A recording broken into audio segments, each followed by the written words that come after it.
Nō mai, haere mai, welcome. I'm Bruce Munro, and with me is International Relations Specialist Professor Robert Patman, and this is Global Insight. As the destruction of the Kakhovka Dam drowned Ukraine's hopes of a decisive and successful counterstrike against Russian forces. Let's find out. Welcome, Robert. Right, Bruce. Ukraine was saying that it was ready to launch what it was calling a spring offensive. Has the damage to this dam, has that affected that? I think it's complicated that. And remember, this is the south of the country where this has occurred. The Kakhovka Dam, enormous construction. It was established in the 1970s by the then Soviet Union, which of course Ukraine used to be part of. And it's responsible for providing water to Crimea. So this, in the short term, both sides are blaming each other, but Russia had control of the dam when the incident occurred.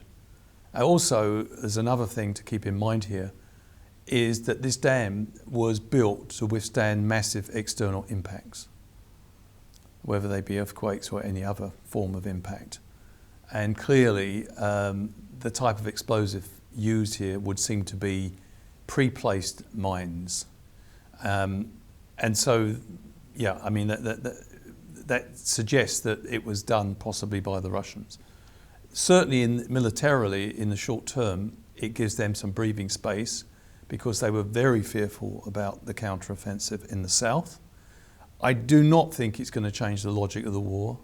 President Zelensky said that this was an environmental act of mass destruction, but it wouldn't in any way prevent their resolve to go forward.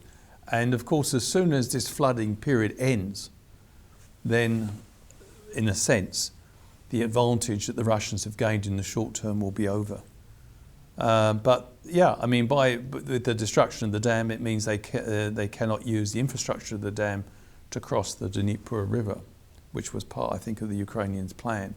But it would be wrong to say the whole counteroffensive was hinging on the activities in the south. There's it's quite a wide front of Russia. Russia has about 18% of Ukraine under its control, and I don't think it's going to, prevent Ukraine pressing forward in the not too distant future.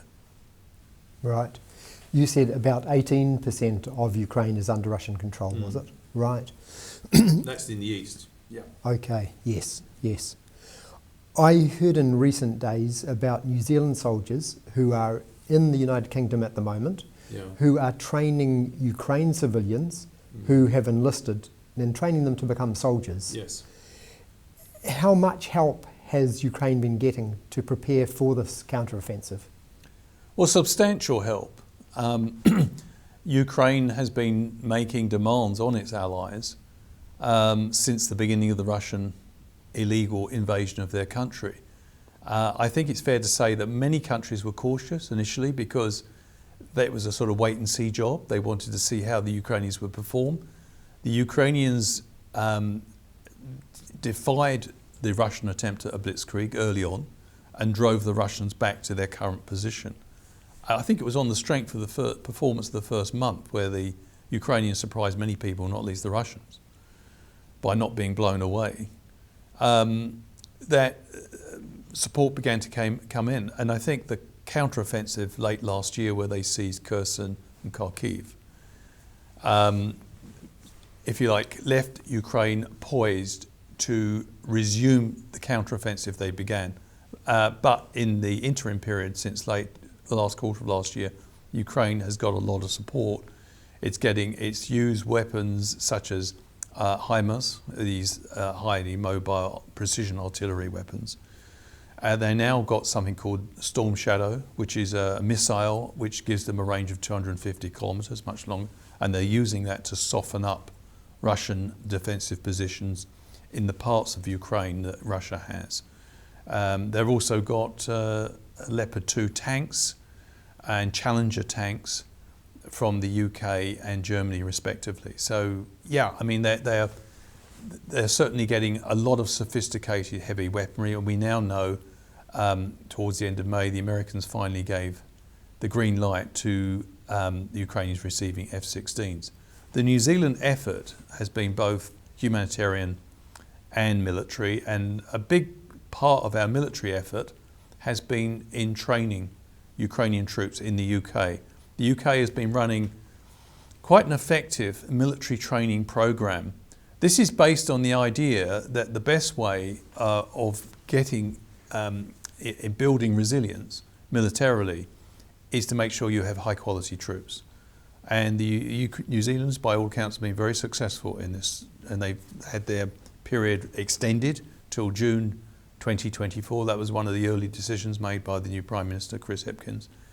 And the British have not only got New Zealand involved in this military training program, but I think they've got other allies like Canada as well. So in the pecking order, America is clearly the number one provider of military assistance and training.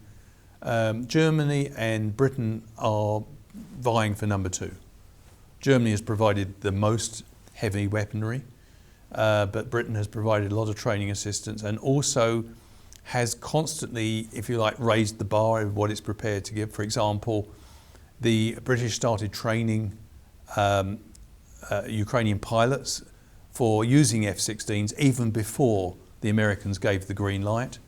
They gave missiles like Storm Shadow, which has got a much longer range, something else the Ukrainians want. So, yeah, there's a number of countries that have been really active there in providing, and the counteroffensive does depend on that support. It's a massive level of support that's coming internationally. Why? Why are so many countries supporting this particular war rather than others? Well, I think, firstly, it's the biggest use of force in Europe since the Second World War.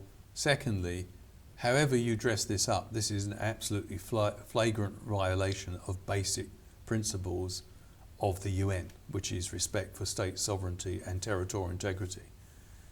A lot of liberal democracies believe that if Mr. Putin was successful, it would erode the idea that ideally international relations should be based on principles rather than power. In other words, if Mr. Putin succeeds, he could still succeed, theoretically, in annexing part of Ukraine, that would set a precedent elsewhere.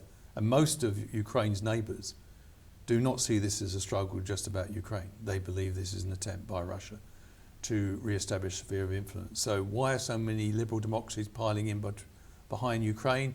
I think New Zealand is no exception, they see this as a barely veiled attempt to rearrange international relations on the basis of military capability.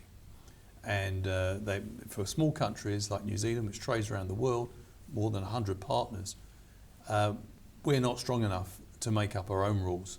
We depend on the landscape that's given by international institutions. We have a huge vested interest in making sure those rules are not undermined by, let's be quite clear, a rogue actor under Mr. Putin. So many countries getting involved, but at the moment it's all at arm's length. Could the delay caused by the flooding from the Kakhovka Dam destruction, could that change that? Is there a possibility that that will change the thinking and the way in which these countries are involved? I don't think so, Bruce, because Ukraine wants to be a member of NATO. It's not currently a member of NATO. And the head of NATO and many NATO countries have said they see no problem in the long term of Ukraine being a member of NATO. But I think the major objective at the moment, from the point of view of Ukraine supporters, is to make sure Ukraine has the support it needs to eject Russian troops from the country and therefore uphold the rule of law. And let's be quite clear about this conflict. It could be ended within 24 hours if Mr. Putin made the decision to withdraw his troops. He's not going to do that. But I can't. Mr. Zelensky said recently, the leader of Ukraine, that there will not be any negotiations with the current leadership in Russia until Ukraine has restored its territorial integrity and Russia has returned to its internationally recognised boundaries. So that's the current situation. Is there any chance that it could go the other way then, for that countries that are helping but at arm's length at the moment could get more involved does this delay strengthen Russia's arm to the point where countries see that they need to get more militarily involved to help Ukraine defend it? Yeah, I think we have to get this delay concept into some sort of perspective. One area of the front, which the Russians were probably very worried about in the south, has been complicated, but in the short term. But the Ukrainians will be pressing elsewhere. And by the way, they're carrying on a relentless campaign of using their new long-range missile capabilities to target Russian ammunition dumps, supply lines in the parts of Ukraine that the Russians control. And also they are mounting increasing incursions into Russia itself. Well, I say Ukraine is mounting them. They deny they're involved, but we know that Russian partisans, probably with Ukrainian backing, are involved in operations around Belgorod, which keeps the Russians off balance. Thank you, Robert. Thank you. And thank you for watching. Catch us next time on Global Insight. Ka kite anō.